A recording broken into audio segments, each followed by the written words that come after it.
द्वितीय श्रेणीर कुनी कुनी पिलामाने आज आमे तम हसखुशी बहिर पाठ 13 बेंगुली करुछि कें कटर पिलामाने एही विषयटी को आज आमे भल भाबरे पढ़िबा एवं बुझिबा।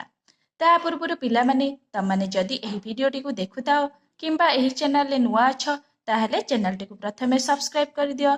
ता सहित पाखरे थिबा बेल बटन रे क्लिक करी ऑल ऑप्शन ने क्लिक कर जहा फଳରେ तमाने घरे बसी नुआ नुआ भिडियो गुडी को देखि परिबो।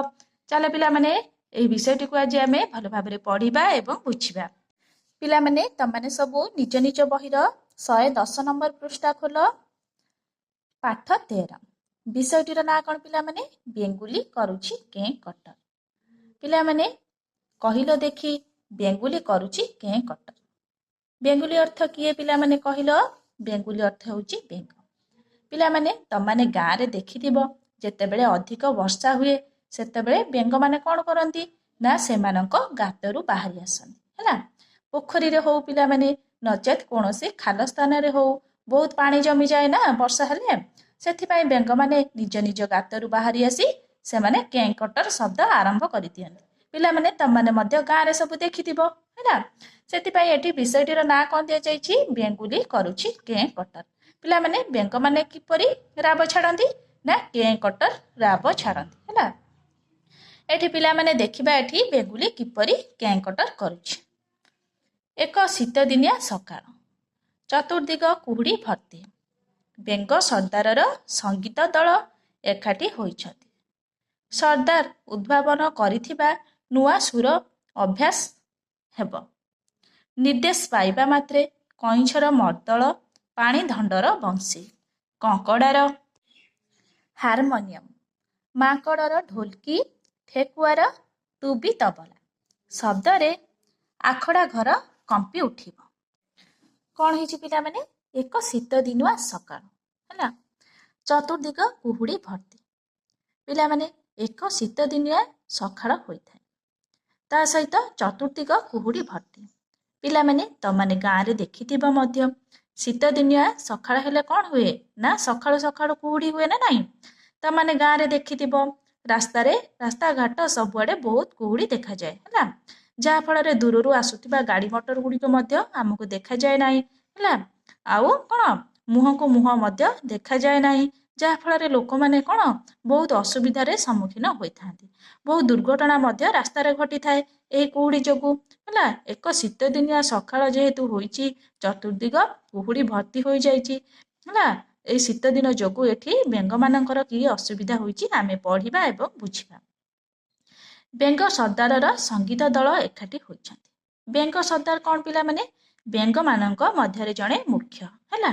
सेथिपाई एठी लेखा जाइछि कौन बेंग सरदारर संगीत दल एकाठी होइछन्ति हैला। बेंग सरदारर संगीत दल एठी एकाठी होइछन्ति बेंग मानक मध्यरे कौन एठी दल अछि हैला संगीत दल अछि हैला। सेमाने कौन करछन्ति ना एकाठी होइछन्ति। पिलामाने तमाने जेतेबेले क्रिकेट खेलिबाकू जाओ किंबा गाँ रे तमाने देखिथिबो जेतेबेले क्रिकेट खेल हुए दुईटी दल हुए हैला से दुई दलक मध्यरे खेल हुए हैला। एठी कौन हेछि ना बेंग मानक मध्यरे गोटिए संगीत दल अछि।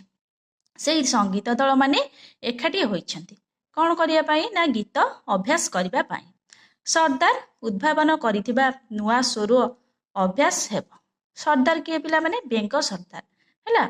बेंग मानक मध्यरे जी मुख्य से कौन करछन्ति ना गोटिए नुआ स्वरर कौन उद्भावन करिछन्ति हैला। सेई नुआ स्वरर अभ्यास हेब। पिला माने तममानकर जेतेबेले स्कूल फंक्शन हुए तमाने किए नाच रे भाग नियो आउ किए गीत रे भाग नियो तमाने सबु घरे अभ्यास करो ना नहीं।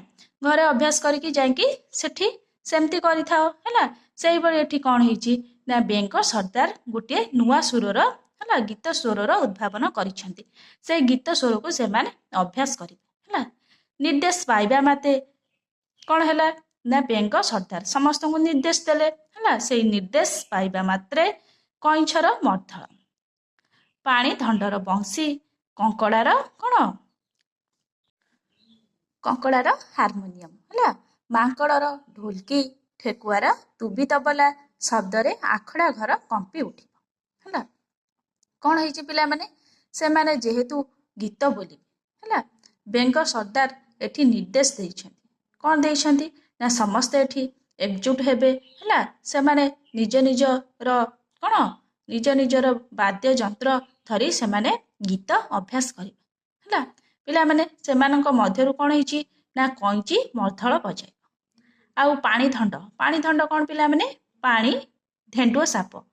ପିଲାମାନେ ତମାନେ ସବୁ ଧେଣ୍ଡୁଅ ସାପ ଗାଁରେ ଦେଖିଥିବ ପାଣିରେ ପହଁରୁଥିବାର ହେଲା। ସେହିପରି ଏଠି ତାକୁ କ'ଣ କୁହାଯାଇଛି ନା ପାଣିଧଣ୍ଡର ବଂଶୀ। ପାଣିଧଣ୍ଡ ଏଠି ବଂଶୀ ବଜାଇବ ହେଲା। କଙ୍କଡ଼ାର ହାରମୋନିୟମ। କଙ୍କଡ଼ା ଏଠି କ'ଣ କରିବ ନା ହାରମୋନିୟମ ବଜାଇବ ହେଲା। ଆଉ ମାଙ୍କଡ଼ର କ'ଣ ପିଲାମାନେ ମାଙ୍କଡ଼ର ହେଉଛି ଢୋଲକି। ମାଙ୍କଡ଼ ମଧ୍ୟ ଏଠି ଢୋଲକି ବଜାଇବ।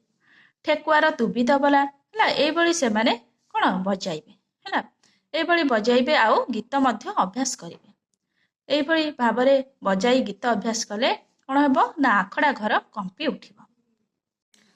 ପିଲାମାନେ ତମାନେ ଏଠି ଛବିରେ ଦେଖିପାରୁଥିବ ହେଲା।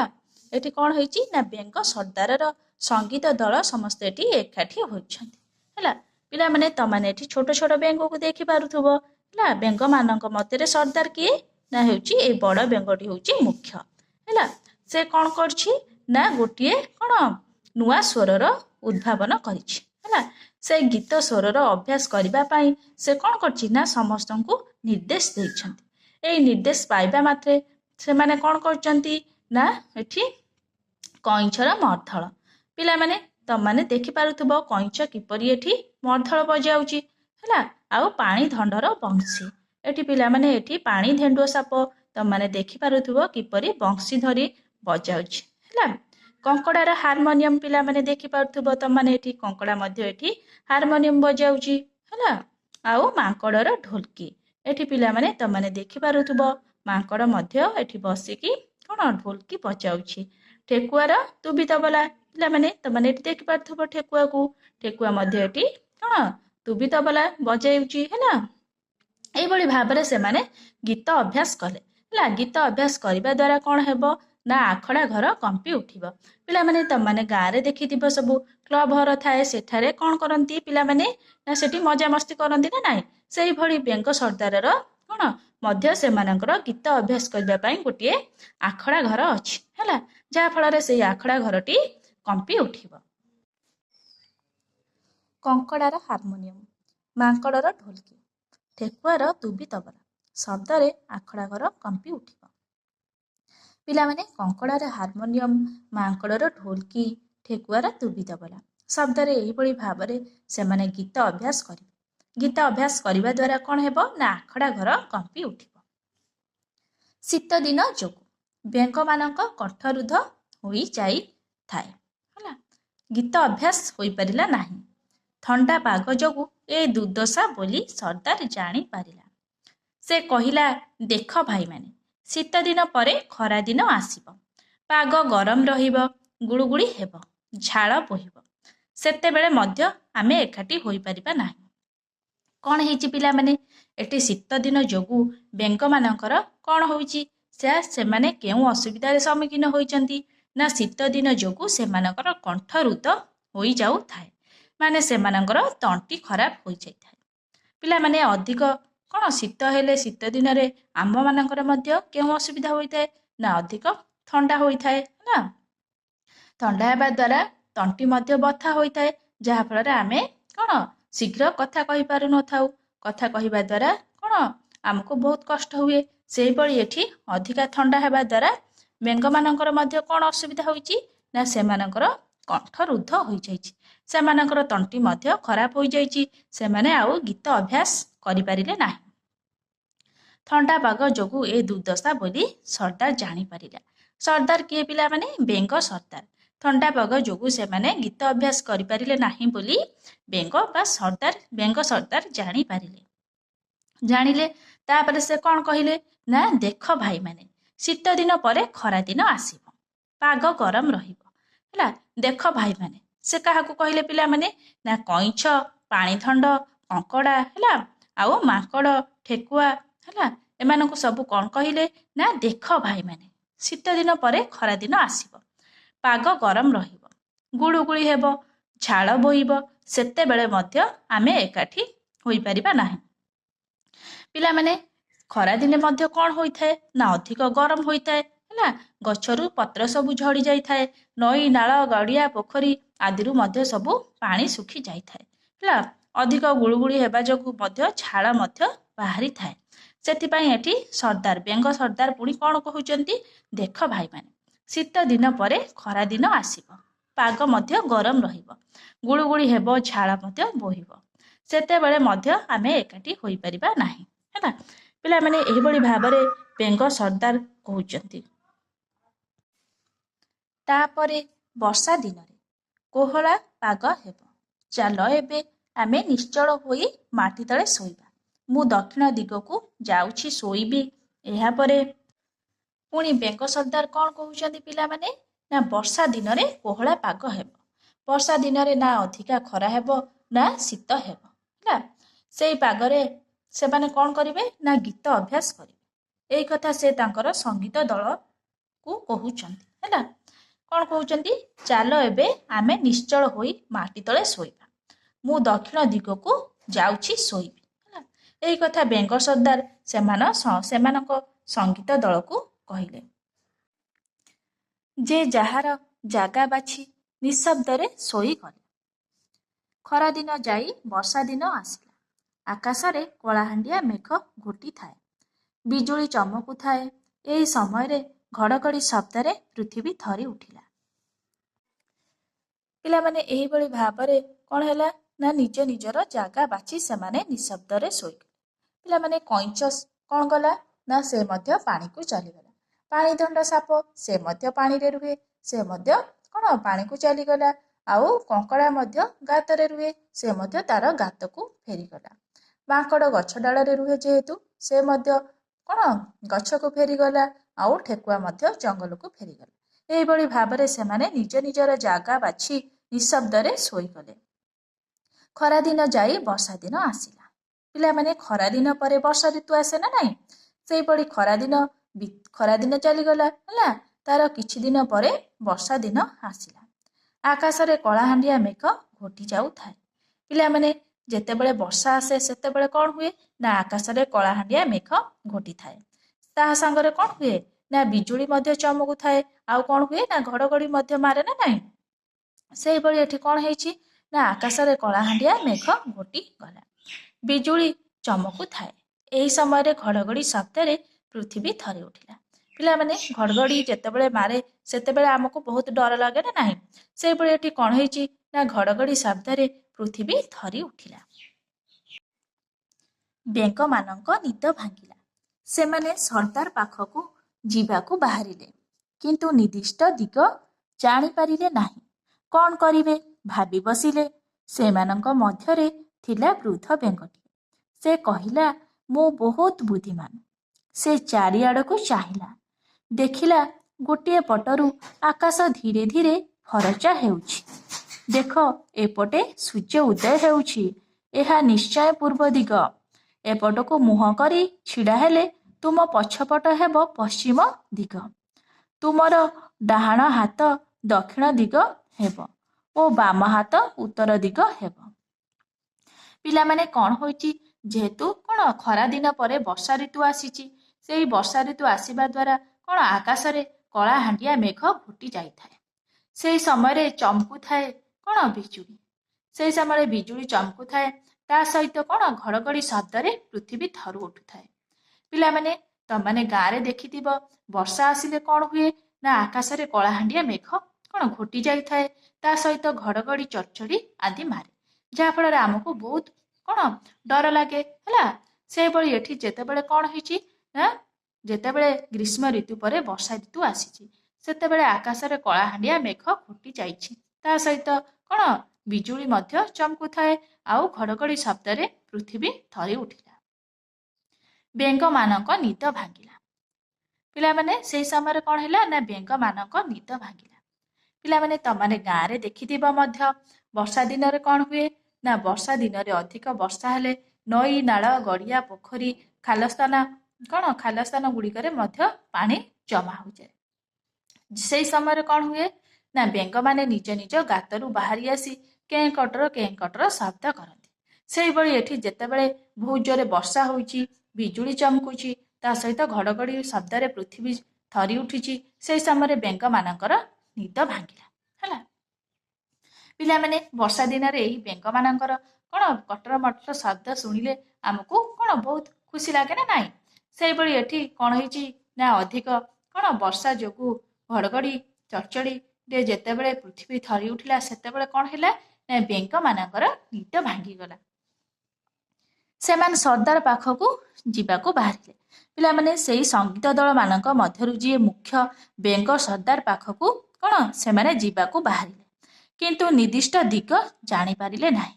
ପିଲାମାନେ ନିର୍ଦ୍ଦିଷ୍ଟ ଦିଗ ବା ନିର୍ଦ୍ଦିଷ୍ଟ ବାଟ ସେମାନେ ଜାଣିପାରିଲେ ନାହିଁ। କ'ଣ କରିବେ ଭାବି ବସିଲେ ସେମାନେ। ସେମାନେ କ'ଣ ବହୁତ ଚିନ୍ତାରେ ପଡ଼ିଗଲେ। ସେମାନେ କ'ଣ କରିବେ? ସେମାନଙ୍କ ମଧ୍ୟରେ ଥିଲା ବୃଦ୍ଧ ବେଙ୍ଗଟିଏ। ପିଲାମାନେ ବୃଦ୍ଧ ବେଙ୍ଗଟିଏ କ'ଣ ନା ବୁଢ଼ା ବେଙ୍ଗଟିଏ ଥିଲା ସେମାନଙ୍କ ମଧ୍ୟରେ। ସେ କହିଲା, ମୁଁ ବହୁତ ବୁଦ୍ଧିମାନ। ହେଲା, ସେ ଚାରିଆଡ଼କୁ ଚାହିଁଲା, ଦେଖିଲା ଗୋଟିଏ ପଟରୁ ଆକାଶ ଧୀରେ ଧୀରେ ଫର୍ଚ୍ଚା ହେଉଛି। ଦେଖ ଏପଟେ ସୂର୍ଯ୍ୟ ଉଦୟ ହେଉଛି। ସେ ସମସ୍ତଙ୍କୁ କ'ଣ କହିଲା? ଦେଖ ଏପଟେ କ'ଣ ସୂର୍ଯ୍ୟ ଉଦୟ ହେଉଛି। ଏହା ନିଶ୍ଚୟ ପୂର୍ବ ଦିଗ।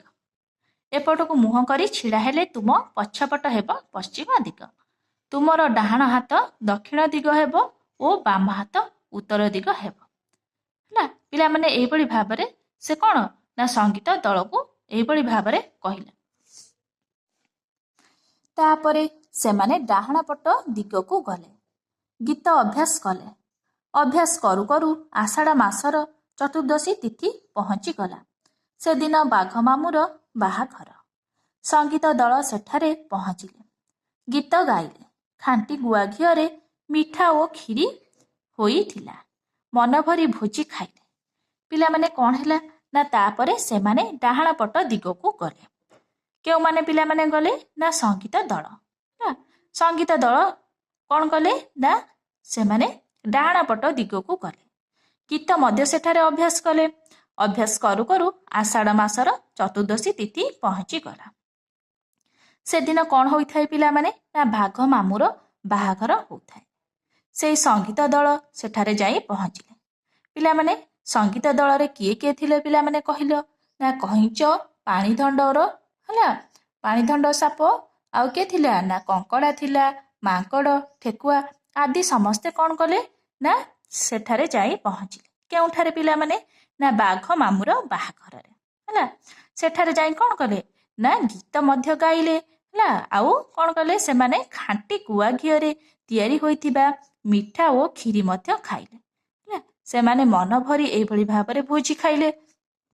ପିଲାମାନେ ତାପରେ ଦେଖିବା ଏହି ଭୋଜି ଖାଇବା ଦ୍ୱାରା ବେଙ୍ଗମାନେ କେଉଁ ଅସୁବିଧାରେ ପଡ଼ିଲେ। ହେଲା, ସେମାନଙ୍କର କେଉଁଭଳି ଅବସ୍ଥା ହେଲା। ବେଙ୍ଗମାନଙ୍କ ପେଟରେ ଘିଅ କି ହଜମ ହୁଏ? ପେଟ ଗୋଳମାଳ ହେଲା, ଝାଡ଼ା ହେଲା। ହନୁ ବୈଦ କେତେ ପ୍ରକାର ଉଦ୍ଭିଦର ଚେର ଆଣି ଔଷଧ ତିଆରି କଲା। ସେମାନେ ଔଷଧ ଖାଇ ଝାଡ଼ାରୁ ଉଦ୍ଧାର ପାଇଲେ ସିନା ସେମାନଙ୍କ ସ୍ୱର ଯନ୍ତ୍ରଗୁଡ଼ିକ ଖରାପ ହୋଇଗଲା। ସେମାନେ ଆଉ ପୂର୍ବ ଭଳି ଗୀତ ଗାଇ ପାରିଲେ ନାହିଁ। ସେଇ ଦିନଠୁ ସେମାନେ କେଁ କଟର ଶବ୍ଦ କରି ଆସୁଛନ୍ତି। ପିଲାମାନେ ବାଘ ମାମୁଁର ବାହାଘର ହୋଇଥାଏ। ହେଲା, ସେଇ ସଙ୍ଗୀତ ଦଳ କ'ଣ କଲେ ନା ସେଠି ଯାଇ ଗୀତ ଗାଇଲେ, ମନ ଖୁସିରେ ଭୋଜି ଖାଇଲେ। ହେଲା, ସେଇଠି କ'ଣ ଭୋଜିରେ ତିଆରି ହୋଇଥିଲା ପିଲାମାନେ ନା ଖାଣ୍ଟି ଗୁଆ ଘିଅରେ ତିଆରି କ'ଣ ମିଠା ଆଉ କ୍ଷୀରି ଖାଇଲେ। ଏଇ ମିଠା କ୍ଷୀରି ଖାଇବା ଦ୍ୱାରା ବେଙ୍ଗମାନଙ୍କର କ'ଣ ଅବସ୍ଥା ହେଲା ନା ବେଙ୍ଗମାନଙ୍କର ପେଟରେ ତ ଘିଅ ହଜମ ହୁଏ ନାହିଁ, ଯେହେତୁ ସେଇ ଖାଦ୍ୟ ଗୁଡ଼ିକ ଘିଅରେ ତିଆରି ହୋଇଥିଲା। ହେଲା, ଯାହାଫଳରେ ବେଙ୍ଗମାନଙ୍କର ପେଟ ଗୋଳମାଳ ହେଲା, ଝାଡ଼ା ମଧ୍ୟ ହେଲା।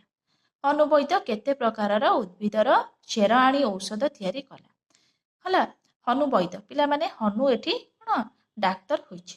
ହନୁ ଆଣିକି କ'ଣ କଲା ନା ବିଭିନ୍ନ ପ୍ରକାରର କ'ଣ ଚେର ଆଣି ଔଷଧ ତିଆରି କଲା। ସେମାନେ ଔଷଧ ଖାଇ ଝାଡ଼ାରୁ ଉଦ୍ଧାର ପାଇଲେ। ସେଇ ଔଷଧ ଖାଇବା ଦ୍ୱାରା ବେଙ୍ଗମାନଙ୍କର ଝାଡ଼ା ମଧ୍ୟ ଭଲ ହୋଇଗଲା ସିନା ସେମାନଙ୍କର ସ୍ୱର ଯନ୍ତ୍ର ଗୁଡ଼ିକ ଖରାପ ହୋଇଗଲା।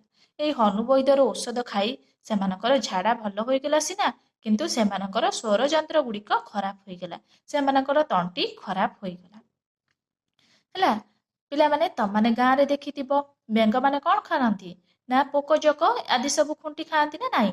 ସେ ଯେହେତୁ ବାଘ ମାମୁଁର ବାହାଘରରେ କ'ଣ ଖାଣ୍ଟି ଗୁଆ ଘିଅରେ ତିଆରି କ'ଣ କ୍ଷୀରି ମିଠା ଖାଇବା ଦ୍ୱାରା ସେମାନଙ୍କର ପେଟ ଖରାପ ହୋଇଗଲା। ପେଟ ଖରାପ ହେବା ସହିତ ଆଉ କ'ଣ ହେଲା ନା ସେମାନଙ୍କର ତଣ୍ଟି ମଧ୍ୟ ଖରାପ ହୋଇଗଲା। ସେମାନେ ଆଉ ପୂର୍ବ ଭଳି ଗୀତ ଗାଇ ପାରିଲେ ନାହିଁ ହେଲା। ପିଲାମାନେ ସେମାନେ କ'ଣ ନା ପୂର୍ବ ଭଳି ଆଉ ଗୀତ ଗାଇ ପାରିଲେ ନାହିଁ। ସେଇ ଦିନଠୁ ସେମାନେ କେଁ କଟର ଶବ୍ଦ କରି ଆସୁଛନ୍ତି। ପିଲାମାନେ ତମାନେ ଏବେ ଜାଣିଲ ବେଙ୍ଗ କାହିଁକି କେଁ କଟର ଶବ୍ଦ କରୁଛି ହେଲା। ପିଲାମାନେ ତମାନେ ଏଇ ଛବି ଦେଖି ଜାଣିପାରୁଥିବ ଯେହେତୁ ବାଘ ମାମୁଁର ବାହାଘର ହୋଇଛି ହେଲା। ବାଘ ମାମୁଁ କିପରି ଏଠାରେ ସଜ ହୋଇଛି। ଯେହେତୁ ବାଘ ମାମୁଁର ବାହାଘର ଥିଲା ସେଠାରେ ସଙ୍ଗୀତ ଦଳ ଯାଇ ପହଞ୍ଚିଲେ ହେଲା। ସଙ୍ଗୀତ ଦଳ ପହଞ୍ଚିବା ସହିତ ସେଠାରେ ସଙ୍ଗୀତ ମଧ୍ୟ ଗାଇଲେ, ଗୀତ ଗାଇଲେ ହେଲା। ଆଉ କ'ଣ ହେଲା ନା ଖାଣ୍ଟି ଗୁଆ ଘିଅରେ ତିଆରି ମିଠା ଓ କ୍ଷୀରି ଖାଇଲେ। ସେମାନେ ମନ ଭରି ଭୋଜି ଖାଇଲେ ହେଲା। ସେମାନେ ସମସ୍ତେ ଖୁସି ମନରେ ଭୋଜି ଖାଇବା ଦ୍ୱାରା ଏଠି ବେଙ୍ଗମାନଙ୍କର କି ଅବସ୍ଥା ହେଲା ନା ବେଙ୍ଗମାନଙ୍କର ପେଟ ଖରାପ ହୋଇଗଲା ଆଉ ତଣ୍ଟି ମଧ୍ୟ ଖରାପ ହୋଇଗଲା। ହନୁ ବୈଦ୍ୟ କ'ଣ ଦେଇଥିବା ଔଷଧ ଖାଇବା ଦ୍ୱାରା ସେମାନଙ୍କର ପେଟ ଭଲ ହୋଇଗଲା କିନ୍ତୁ ସେମାନଙ୍କର ତଣ୍ଟି ଖରାପ ହୋଇଗଲା। ସେମାନଙ୍କର ତଣ୍ଟି ଆଉ ଭଲ ହେଲା ନାହିଁ। ସେମାନେ ଆଉ ଭଲ ଭାବରେ ଗୀତ ଅଭ୍ୟାସ କରିପାରିଲେ ନାହିଁ। ସେଇ ଦିନଠାରୁ ବେଙ୍ଗମାନେ କେଁ କଟର ଶବ୍ଦ କରନ୍ତି। ପିଲାମାନେ ତମାନେ ଗାଁରେ ଦେଖିଥିବ ମଧ୍ୟ ଅଧିକ ବର୍ଷା ଯୋଗୁଁ ନଈ ନାଳ ଗଡ଼ିଆ ପୋଖରୀ ଖାଲ ସ୍ଥାନରେ ଆଦି ପାଣି ଜମିଯାଏ ନା ନାହିଁ। ସେଇ ସମୟରେ ବେଙ୍ଗମାନେ କ'ଣ କରନ୍ତି ନା ନିଜ ନିଜ ଗାତରୁ ବାହାରି ଆସନ୍ତି। କେଁ କଟର ଶବ୍ଦ କରନ୍ତି ନା ନାହିଁ। ଏସବୁ ଦୃଶ୍ୟ ଦେଖିଲେ ଆମକୁ ବହୁତ ମଜା ଲାଗେ ହେଲା। ପିଲାମାନେ ତମାନେ ଏହି ଗପଟିକୁ ବୁଝିପାରିଲ କି ନାହିଁ? ତମାନଙ୍କୁ ଯଦି ଏହି ଗପଟି ଭଲ ଲାଗିଥାଏ ଲାଇକ୍ ସେୟାର ସବସ୍କ୍ରାଇବ୍ କରିବାକୁ ଜମା ବି ଭୁଲିବନି। Thank you.